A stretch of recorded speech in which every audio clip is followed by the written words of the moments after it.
After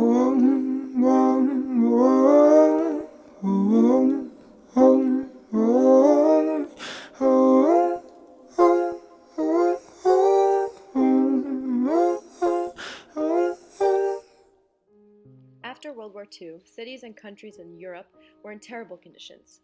Communism was taking over and Europe desperately needed help. So the United States devised the Marshall Plan. This was created so that the United States could show its support for European countries by sending food and other resources that the USSR could not provide, along with helping rebuild the countries. The United States became a strong ally to parts of Europe.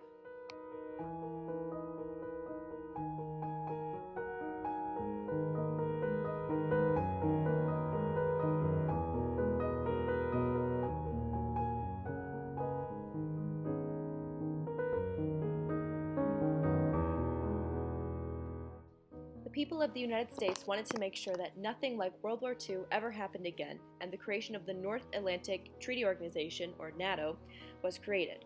The signing of the organization by President Truman in 1949 consisted of 12 countries: the United States, Canada, Belgium, Denmark, France, Iceland, Italy, Luxembourg, and the Netherlands, Norway, Portugal, and the United Kingdom. They all agreed that if one of the 12 countries went under attack, then all of the remaining countries would help defend.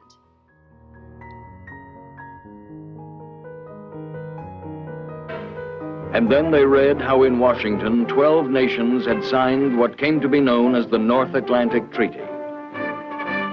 And if they had doubts about the new organization, NATO, the need for it was proved at once by the virulence of the Soviet and communist reaction. This was driving a rift between East and West. This was an affront to all peace-loving peoples.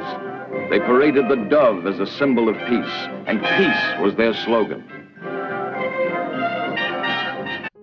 This is a film produced in 1969 for the Office and Chief of Information by the Army Pictorial Center. The purpose of this film was to educate the people of the United States on why the Army supported NATO and what NATO could do for the United States. One of the values of this film is that it is a primary document, and it is originally made by the United States Army during the Cold War. Another value is that it was used to show the public and is therefore a source of knowledge for what the public knew about NATO and the Cold War in the late 1960s. One limitation for this film is since it was made by the United States Army, the information is biased and only looks at the good sides of NATO. Another limitation that the document didn't give the perspective of the USSR and what they thought about the formation of NATO. In 1955, a new member joined the North Atlantic Treaty Organization, West Germany.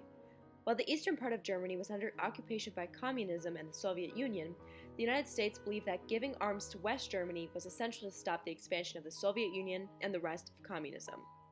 When the USSR heard of the news of West Germany joining NATO, the USSR, along with Albania, Poland, Czechoslovakia, Hungary, Bulgaria, Romania, and East Germany, created the Warsaw Pact.